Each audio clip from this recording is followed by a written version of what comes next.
નમસ્કાર, જય શ્રી કૃષ્ણ મિત્રો. ફરીથી સ્વાગત છે તમારું આપણી ચેનલમાં. મિત્રો, આજની કહાની ખૂબ જ સમજવા લાયક અને પ્રેરણાદાયક છે, જેથી નાના મોટા દરેક વ્યક્તિએ જરૂરથી સાંભળવી જોઈએ. તો મિત્રો, તમને વિનંતી છે કે આ વિડીયોના અંત સુધી જોડાયેલા રહેજો અને વિડીયો પસંદ આવે તો લાઈક શેર કરજો. અને હજુ સુધી જો તમે અમારી ચેનલને સબસ્ક્રાઇબ ન કરી હોય તો અત્યારે જ સબસ્ક્રાઇબ કરી લેજો તથા કોમેન્ટ બોક્સમાં હર હર મહાદેવ જરૂરથી લખી દેજો, જેથી ભગવાન ભોલેનાથની કૃપા આપણા સૌ પર નિરંતર બની રહે. તો ચાલો કહાનીને શરૂ કરીએ. હવે તો હદ થઈ ગઈ છે. આ ઉંમરમાં બસ આજ જોવાનું બાકી રહી ગયું હતું. શરમ નામની કોઈ વસ્તુ જ બચી નથી. હવે હું મારો ચહેરો બહાર કેવી રીતે દેખાડીશ? આપણા સગા સંબંધીઓમાં શું કહેશે? મારા ઓફિસના મિત્રો શું વિચારશે? એક ક્ષણમાં અમારી ઇજ્જતનો કચરો કરી દીધો. દિલમાં નફરત અને ચહેરા પર ગુસ્સો લઈને જયેશ જોર જોરથી ચિલ્લાવી રહ્યો હતો. ચાલો હવે તમને જણાવીએ કે આખરે બાબત શું હતી. આખરે એવું તે શું થયું હતું કે જેને કારણે જયેશ આટલો બધો ભડકી રહ્યો હતો. હકીકતમાં સુમનબેન અને ગિરીશભાઈ અને જયેશના માતા પિતા હતા. તેમનું એક બીજું બાળક આ દુનિયામાં આવવાનું હતું. અને આ વાત સાંભળ્યા પછીથી જ જયેશનો ગુસ્સો 7મા આસમાને પહોંચી ગયો હતો. જયેશ અને મનીષા ના લગ્ન થયા ને હજુ 2 મહિના જ થયા હતા. જ્યારે જયેશે તેની પત્ની મનીષાને આ ખબર પડી ત્યારે ક્રોધના કારણે જયેશનું શરીર કાપી રહ્યું હતું. પરંતુ મનીષાની સમજમાં એ નહોતું આવી રહ્યું કે આમાં નારાજ થવાની શું વાત છે. પરંતુ પોતાના પતિના ગુસ્સાની સામે તે કંઈ પણ ના બોલી શકી.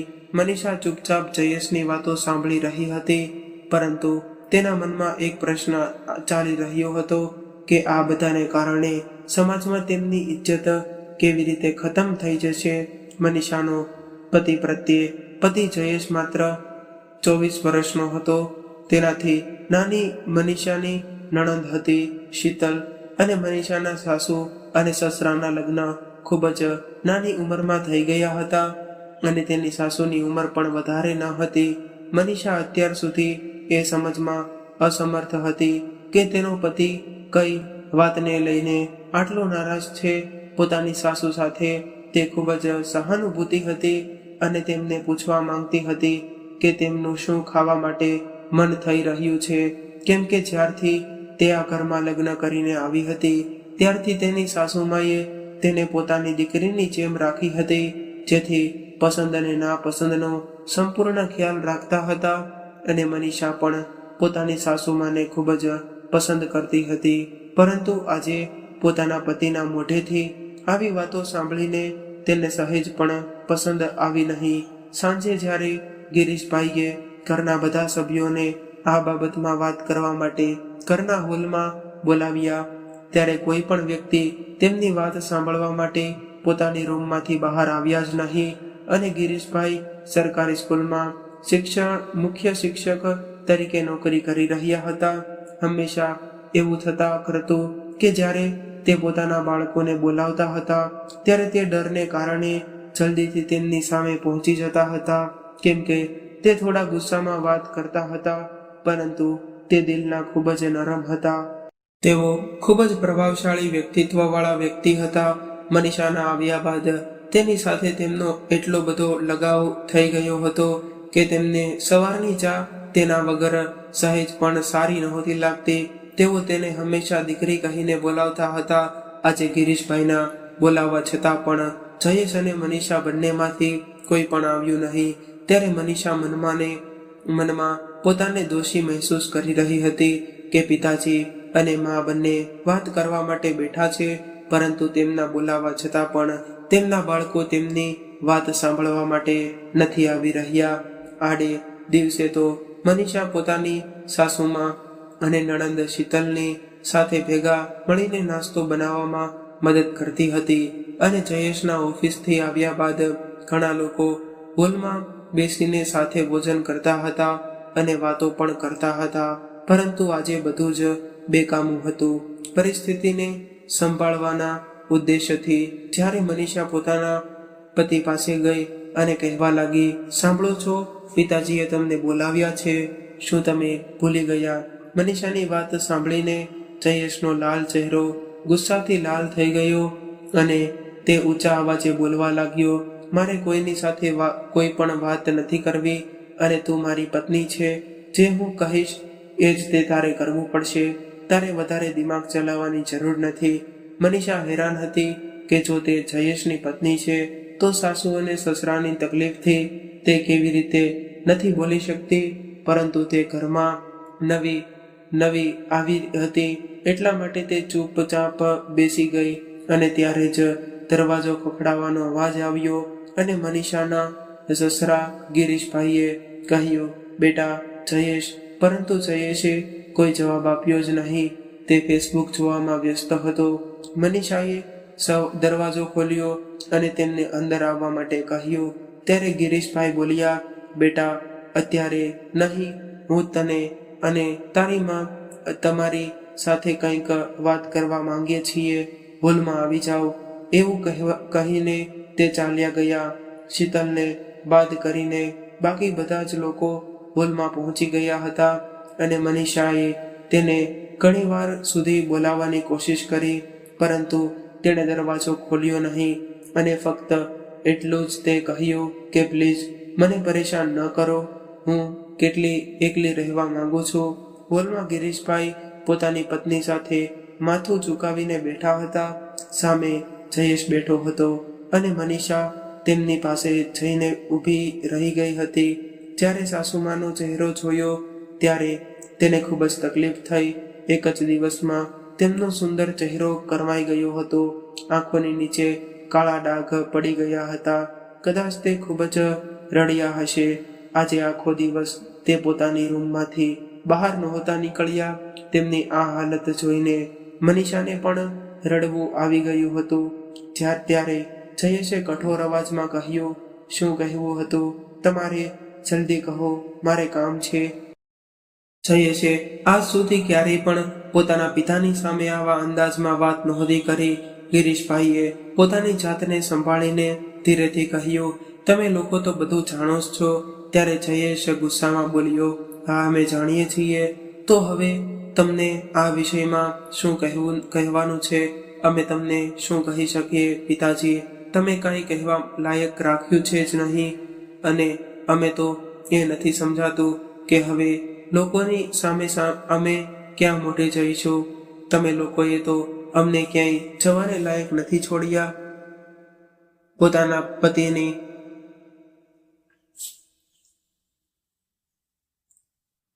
વાત સાંભળીને મનીષા ક્યારેક તેમની સામે જોતી તો ક્યારેક તેમના સાસુ અને સસરાની સામે જોતી.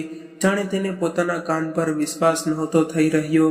ત્યારે ગિરીશભાઈ બોલ્યા, શું અમારા કારણે તમને લોકોને બહાર નીકળવાની શરમ આવી રહી છે? ત્યારે જયેશે ઊંચા અવાજમાં કહેવાનું શરૂ કર્યું, તો પછી બીજું શું છે?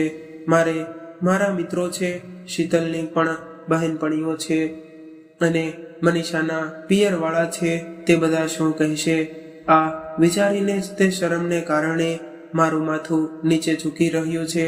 પોતાના દીકરાને આ રીતે વાત કરતો જોઈને સુમનબેનની આંખોમાંથી આંસુ વહેવા લાગ્યા. મનીષાએ ઝડપથી તેમને પોતાના ગળે લગાવી લીધા અને તે ખૂબ જ તકલીફ થઈ રહી હતી. પરંતુ જયેશ બોલી ગયો હતો કે આ બધા કારનામા કર્યા બાદ તમે અમને હોલમાં બોલાવીને આ સભામાં કરીને બેઠા છો. પરંતુ પિતાજી, હું ફક્ત એટલું જ કહેવા માંગુ છું કે હવે મારે તમારી સાથે કોઈ પણ લેવા દેવા નથી.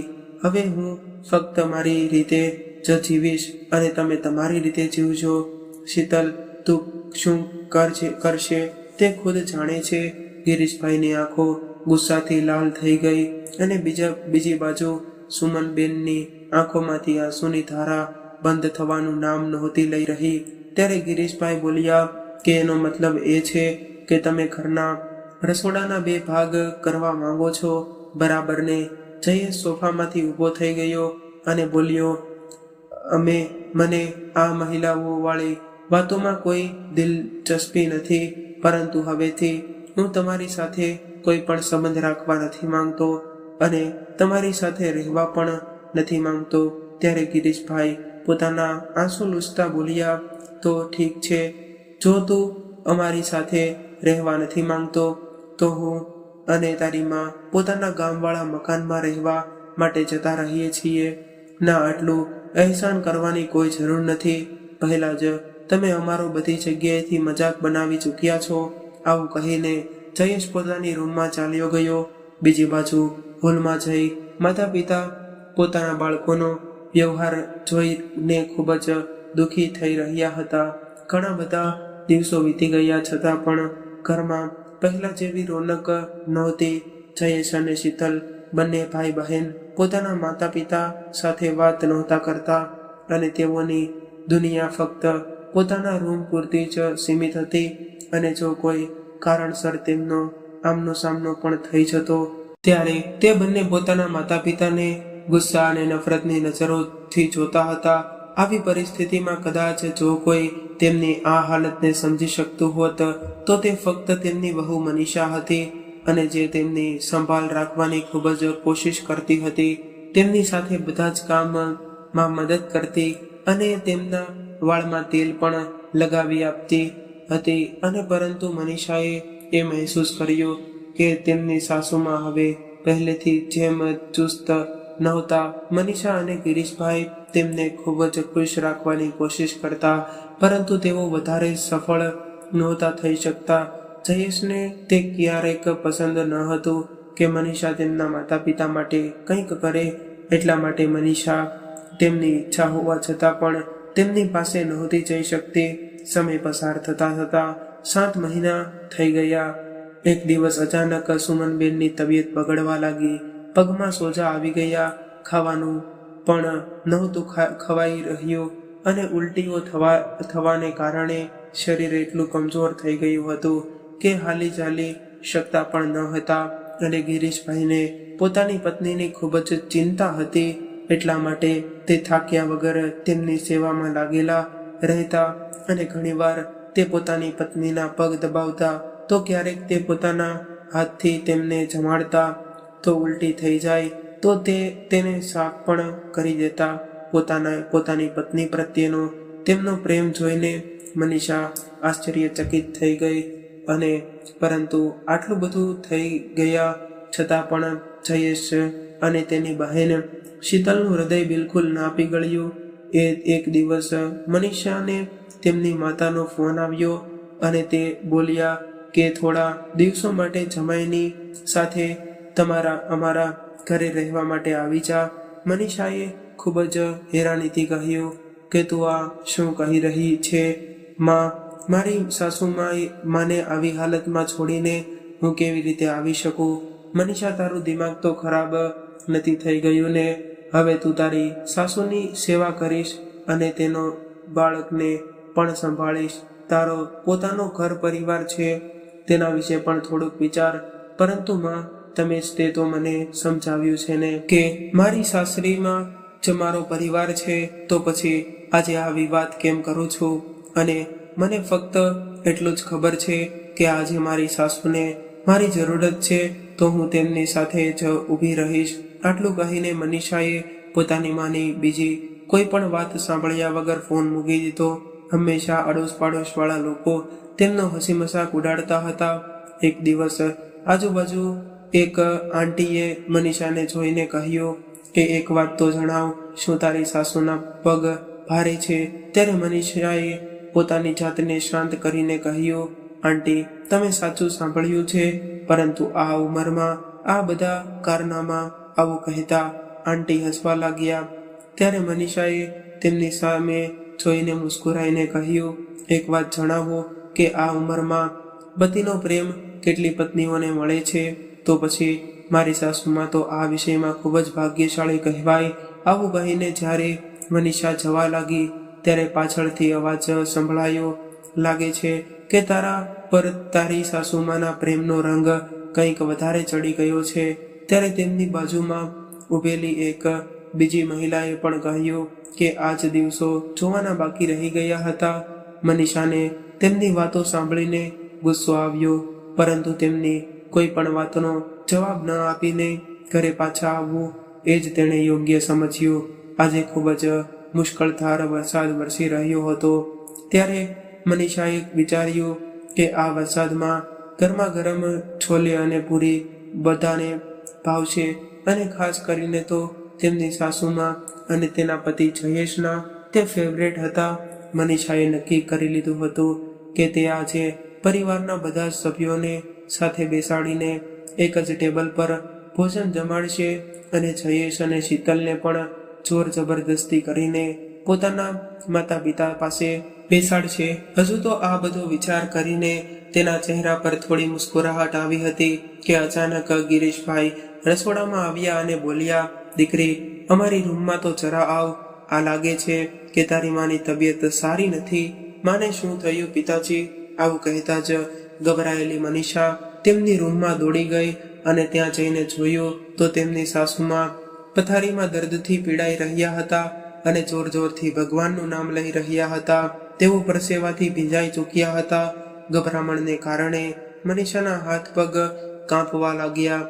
તેને એ સમજમાં નહોતું આવી રહ્યું કે હવે તે શું કરે, કેમ કે તેને આ વિષયમાં કોઈ અનુભવ ન હતો। તેણે દોડીને પોતાની સાસુમાનો હાથ પકડ્યો અને બોલી, શું તમને ખૂબ જ તકલીફ થઈ રહી છે માં? અમે તમને કાંઈ પણ નહીં થવા દઈએ। અમે અત્યારે જ તે તમને હોસ્પિટલે લઈ જઈએ છીએ। બસ તમે ભગવાનને યાદ કરો। બેટા, હમણાં ને હમણાં જ જયેશને ફોન કર, તે પોતાની ઓફિસની ગાડીથી જલ્દીથી આવી જશે। અને ગિરીશભાઈએ મનીષાને કહ્યું। ત્યારે તરત જ તેણે મોબાઈલ ઉઠાવીને જયેશને ફોન લગાડ્યો। રિંગ જઈ ફરી રહી હતી પરંતુ જયેશે ફોન ઉઠાવ્યો નહીં। તેણે ઘણીવાર સુધી તેને ફોન લગાવ્યો પરંતુ બીજી બાજુથી કોઈ જવાબ નહોતો મળી રહ્યો। ગભરાઈને મનીષાએ શીતલના રૂમનો દરવાજો ખખડાવ્યો અને શીતલ, જલ્દીથી બહાર આવ, માની તબિયત ખૂબ જ ખરાબ થઈ ગઈ છે। આ વાત સાંભળીને શીતલ ખૂબ જ ડરી ગઈ અને પૂછ્યું, શું થયું ભાભી? પરંતુ મનીષા હડબડાહટમાં કાંઈ પણ બોલી શકે નહીં અને તે ફક્ત એટલું જ કહી શકી કે માની તબિયત ખરાબ છે। તારા ભાઈને ફોન કર્યો પરંતુ તે ઉઠાવી નથી રહ્યા। આ સાંભળીને શીતલ પોતાની માની રૂમ તરફ દોડી અને જોયું તો પિતાજી તેમના પગના તળિયા પર માલિશ કરી રહ્યા હતા। તેઓ મનીષાને જોઈને બોલ્યા, દીકરી, જયેશે શું કર્યું? કહ્યું, શું તે આવી રહ્યો છે ને? ના પિતાજી, તે ફોન નથી ઉઠાવી રહ્યા। ત્યારે ગિરીશભાઈ કાંઈ પણ કહ્યા વગર જલ્દીથી પોતાનો કુર્તો પહેરીને બહાર નીકળી ગયા। ક્યાં જઈ રહ્યા છો પિતાજી? મનીષાએ પૂછ્યું। ત્યારે તેમણે કહ્યું કે હું ઓટો રિક્ષા બોલાવવા જઈ રહ્યો છું। તું અહીં જ તારી માનો ખ્યાલ રાખજે। પરંતુ બીજા પિતાજી, બહાર તો ખૂબ જ મુશળધાર વરસાદ થઈ રહ્યો છે, પણ દીકરી, મારી પાસે બીજો કોઈ રસ્તો નથી। આવું કહીને તેમણે આંસુઓથી ભરેલી પોતાની આંખો લૂછી અને ઝડપથી બહાર નીકળી ગયા। બીજી બાજુ મનીષા અને શીતલ પોતાની માની સંભાળ રાખવા લાગ્યા। મનીષાએ જોયું કે તેની સાસુમાં જોર જોરથી કાંપી રહ્યા હતા। ત્યારે પાસે બેઠેલી શીતલ રડવા લાગી।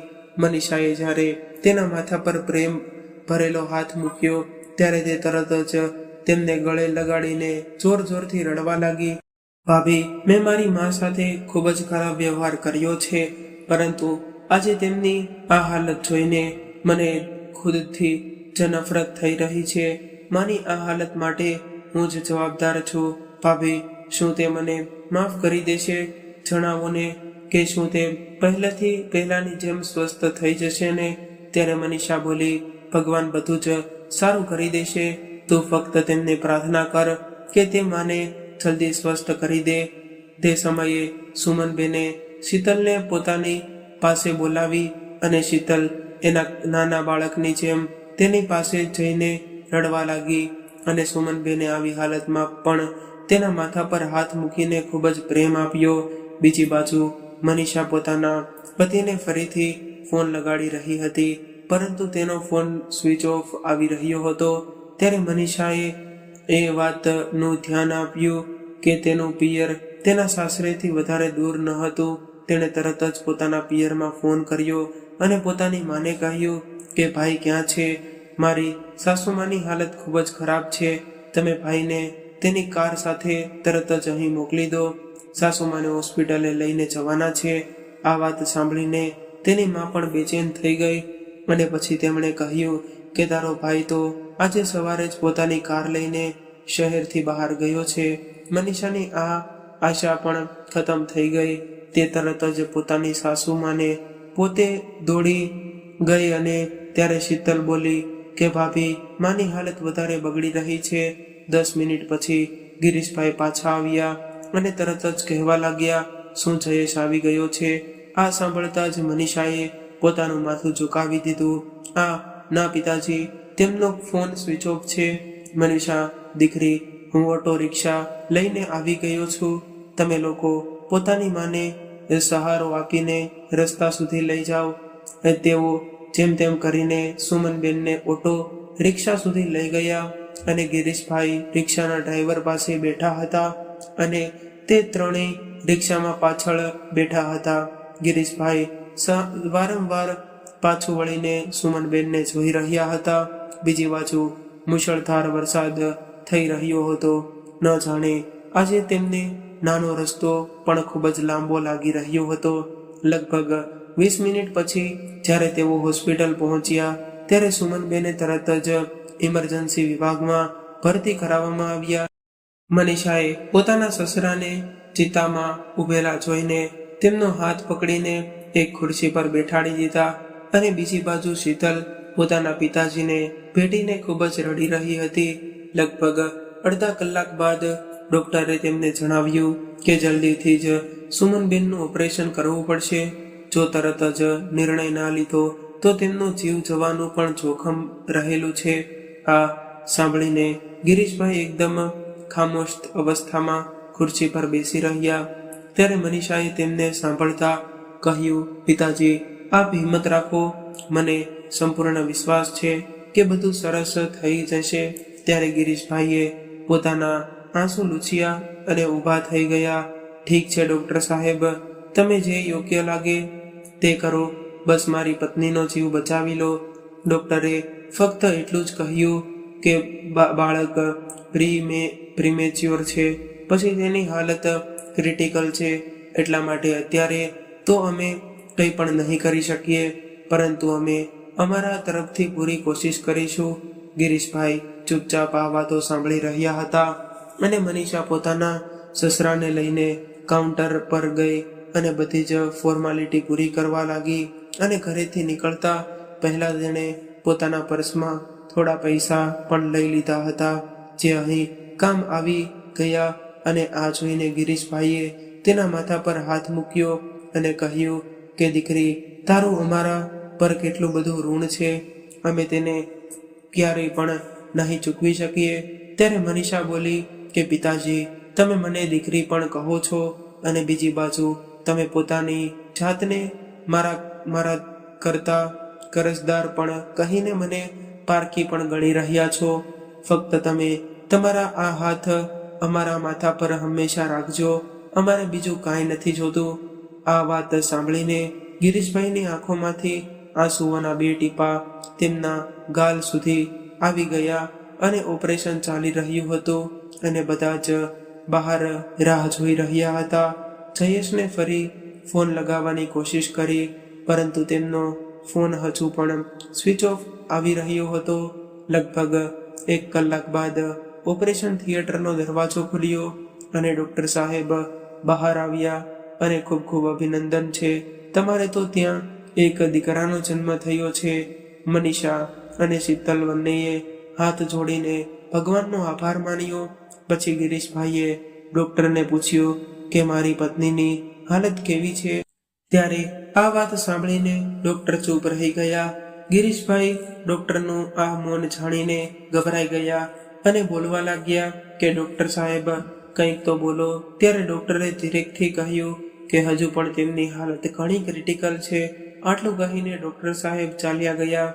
ગિરીશભાઈની હાલત એવી થઈ ગઈ હતી કે જાણે તેમને કાપીએ તો પણ ખૂન પણ ના નીકળે. થરથરતા પગ સાથે તેમનો ખુરશી પર આવીને ધડાક દઈને બેસી ગયા. થોડીક વાર પછી નવજાત બાળકના રડવાનો અવાજ સાંભળીને મનીષા ઊભી થઈ ગઈ.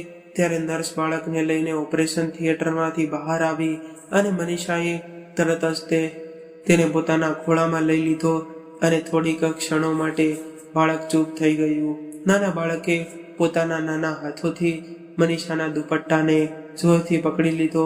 ત્યારે મનીષાએ આ જોઈને મુસ્કુરાવા લાગી. પછી તે શીતલને કહેવા લાગી કે શું તું પોતાનો ખોળામાં નહીં લે? ત્યારે શીતલે કહ્યું કે પહેલા પિતાજીને દેખાડો. ભાભી. ગિરીશભાઈ પોતાના બાળકને જોઈને ઊભા થઈ ગયા અને તેને પ્રેમથી જોયો અને પોતાના ખોળામાં લઈને તે જોર જોરથી રડવા લાગ્યા. આ જોઈને મનીષા અને શીતલ પણ પોતાની જાતને રડવાથી રોકી ન શક્યા, પરંતુ તે બાળક પોતાના પિતાની શરણમાં આવીને ખૂબ જ શાંતિથી સૂઈ ગયું હતું. સાંજે જ્યારે જયેશ ઘરે પહોંચ્યો ત્યારે જોયું તો ઘરે કોઈ ન હતું. ઘરે કોઈને ન જોઈને તેનું હૃદય અચાનક ડરથી કાંપી રહ્યું હતું. ફોનને ચાર્જિંગ પર લગાવીને ઓન કર્યો અને તે જોઈને હેરાન રહી ગયો કે મનીષાના 10 મિસ કોલ હતા. જેવો જ તે ફોન લગાવીને પૂછવા જઈ રહ્યો હતો કે તે જ સમયે તેના પિતા ગિરીશભાઈનો ફોન આવ્યો. જયેશ, જે હજુ સુધી પોતાના પિતાથી નારાજ થઈને તેમની સાથે વાત નહોતો કરી રહ્યો, તે આજે પરેશાન અને ચિંતિત થઈને તરત જ બોલ્યો, હેલો પિતાજી, તમે ક્યાં છો? માં તો ઠીક છે ને? દીકરા, અમે અહીં હોસ્પિટલમાં છીએ. તારી માની હાલત ઠીક નથી. તું કેમ કામ કર કે અમારી રૂમમાં તિજોરીમાં તારી માના બધા રિપોર્ટ મૂકેલા છે. તે રિપોર્ટને લઈને જલ્દીથી અહીં આવી જા. પિતાજી, તમે ચિંતા ના કરશો, હું તરત જ ત્યાં પહોંચું છું. જયેશે જલ્દી જ તે પિતાજીને તિજોરીથી ખોલીને જોયું તો તેમાં ઘણા બધા કાગળ પડેલા હતા. તેને સમજમાં નહોતું આવી રહ્યું. ઉતાવળમાં માના રિપોર્ટ શોધતા શોધતા બધા જ કાગળ નીચે પડી ગયા. ત્યારે જયેશની નજર એક કાગળ પર પડી કે જે કદાચ તેની માની ડાયરીનું એક પાનું હતું. જયેશે ઉત્સુકતાથી તે કાગળને ઉઠાવ્યો. તેના પર જે લખ્યું હતું તે વાંચીને જાણે જયેશને જીવ જઈ રહ્યો હતો તેવું લાગ્યું. તે કાગળ પર લખ્યું હતું કે વિમળા આપણા ઘરમાં સદસ્યની જેમ નથી. ન જાણે તેની કિસ્મતમાં આટલા બધા દુઃખ કેમ લખ્યા હતા. મા બાપ તો તેના પહેલેથી જ ન હતા. થોડા મહિના પહેલા તેના પતિનું પણ મૃત્યુ થયું હતું અને આ જે તે ખુદ કેન્સરની બીમારીથી જંગ હારી ગઈ. પરંતુ છતાં પહેલા તે પોતાના 3 મહિનાના નાના બાળકને અમારી ગોદમાં મૂકીને ચાલી ગઈ. હું કેવી રીતે તેના તે અંતિમ શબ્દો ભૂલી શકું? માલકીન, આજ સુધી તમે મારા ઘર પર બધા અહેસાન કર્યા છે. આજે એક વધારે અહેસાન કરી દો. મારા પર મારો દીકરો જયેશ હું તમને સોંપીને જઈ રહી છું. તેનો ખ્યાલ રાખજો. ભગવાન તમારું ભલું કરશે. મેં પણ તેને વચન આપ્યું હતું કે અમે તેના આ બાળકને પોતાનું બાળક સમજીને ઉછેરીશું અને તેને એ પણ જાણવા નહીં દઈએ કે અમે તેમના મા બાપ નથી. પણ આ કાગળને વાંચીને જયેશ પરસેવાથી રેબઝેબ થઈ ગયો અને ધડાક દઈને જમીન પર બેસી ગયો. જે મા બાપને હું આજ સુધી ગુસ્સામાં આટલી બધી વાતો સંભળાવી રહ્યો હતો, હકીકતમાં તે બંને મારા મા બાપ જ ન હતા ને તે છતાં પણ તેમણે મને ક્યારેય પણ આ વાતનો અહેસાસ ન થવા દીધો. આ વિચારીને જાણે જયેશનો જીવ જઈ રહ્યો હતો, પરંતુ અચાનક તેને પોતાની માની હાલત અને પરિસ્થિતિની ગંભીરતાનો અંદાજો નહોતો થતો અને તરત જ તે પોતાની જાતને સંભાળીને જલ્દીથી રિપોર્ટ શોધીને હોસ્પિટલ જવા માટે નીકળી ગયો. જેવો જ તે હોસ્પિટલ પહોંચ્યો ત્યારે તેણે જોયું કે ડોક્ટરની બધી ટીમ તેની માને ઈલાજ કરાવવામાં લાગેલી હતી. ગભરાયેલા ગિરીશભાઈએ તેની તરફ દોડીને આવ્યા અને તેને ગળે લગાવીને રડવા લાગ્યા. તેણે પિતાજીના આંસુ લૂછ્યા અને તે સમયે તેણે જોયું કે એક નર્સ તેની તરફ દોડીને આવી રહી હતી. તેનું દિલ ગભરાવા લાગ્યું અને તે કાંપતા અવાજમાં પૂછવા લાગ્યો, સિસ્ટર, શું થયું? માની હાલત કેમ ઠીક છે ને? જુઓ, શરીરમાં લોહીની ખૂબ જ કમીને કારણે પેશન્ટની હાલત ખૂબ જ ક્રિટિકલ છે. તેમને ચડાવવા માટે તરત જ ઓ પોઝિટિવ બ્લડની જરૂરિયાત છે અને હોસ્પિટલમાં તે બ્લડનો સ્ટોક ખતમ થઈ ચૂક્યો છે. ત્યારે જયેશ બોલ્યો કે તેમાં પરેશાનીની શું વાત છે, મારું બ્લડ ગ્રુપ પણ ઓ પોઝિટિવ છે. તમે જલ્દીથી જ મારું બ્લડ લઈને તેમને ચડાવવાની તૈયારી કરો. ત્યારે બ્લડ ડોનરે કરીને કેબિનમાંથી બહાર આવ્યો. ત્યારે મનીષાના હાથમાં નવજાત બાળકને જોઈને તેનું હૃદય કરુણાથી ભરાઈ આવ્યું. ત્યારે મનીષાએ કહ્યું કે શું તમે તેને પોતાને ખોળામાં નહીં લો?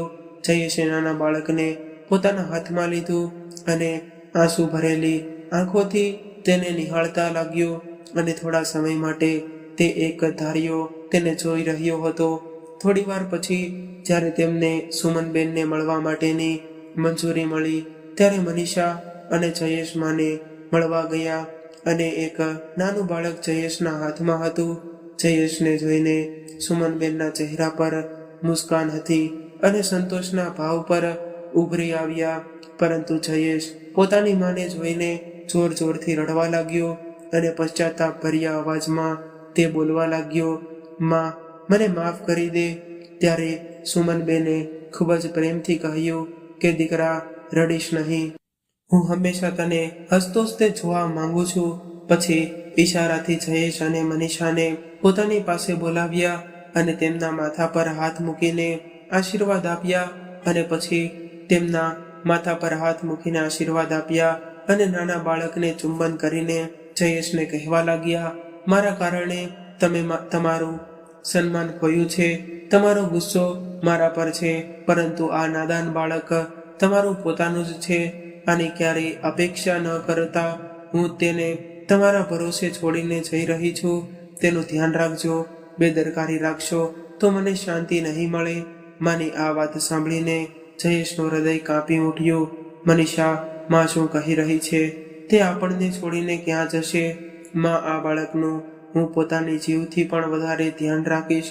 તમે ચિંતા ના કરશો. હવે તે તમારું નહીં પણ મારું બાળક છે. પરંતુ તમે અમને છોડીને જવાની વાત ના કરશો, સમજ્યા તમે? બીજી બાજુ બહાર ખુરશી પર બેઠેલા ગિરીશભાઈ પોતાની જાતને લાચાર મહેસૂસ કરી રહ્યા હતા અને શીતલ તેમને સહારો આપી રહી હતી. ત્યારે જ તે જયેશ પાગલની જેમ રૂમની બહાર આવ્યો અને દોડવા લાગ્યો. ગિરીશભાઈએ પાછળથી તેને બૂમો પાડી, પરંતુ તેણે સાંભળ્યું નહીં. થોડીક વારમાં એક ડોક્ટર સાથે પાછો આવ્યો અને બધા જ તેની પાછળ ગયા. ડોક્ટરે સુમનબેનને ચેકઅપ કર્યો અને એક ઊંડો શ્વાસ લઈને તેઓ કહેવા લાગ્યા કે સુમનબેન હવે આ દુનિયામાં નથી રહ્યા. અને જયેશ પોતાની માની પાસે ઘૂંટણ પર બેસી ગયો અને પોતાની માના બંને પગને પોતાના હાથથી પકડીને ચુંબન કરવા લાગ્યો અને જોરથી ચિલ્લાયો, મને માફ કરી દો માં, હું ક્યારેય તમને દુખી નહીં પહોંચાડું. તમે અમને છોડીને આ રીતે ના જશો. કેટલી અજબ વાત છે ને, જ્યારે કોઈ આપણને ખૂબ જ પ્રેમ કરે છે ત્યારે આપણે તેમના પ્રેમને સમજી નથી શકતા, તેમની અપેક્ષા કરીએ છીએ. પરંતુ જ્યારે તે વ્યક્તિ આપણને છોડીને ચાલી જાય ત્યારે આપણે તેના પ્રેમની ગહેરાઈને સમજી શકીએ છીએ. અંતમાં સુમનબેન મૃત્યુથી જરૂર હારી ગયા, પરંતુ તેમનો પ્રેમ જીતી ગયો. તો મિત્રો, આજની કહાની તમને કેવી લાગી કોમેન્ટ કરીને જરૂરથી જણાવજો. અને જો વિડીયો પસંદ આવ્યો હોય તો લાઈક અને શેર કરજો તથા ચેનલ પર નવા હોય તો ચેનલને સબસ્ક્રાઈબ જરૂરથી કરજો.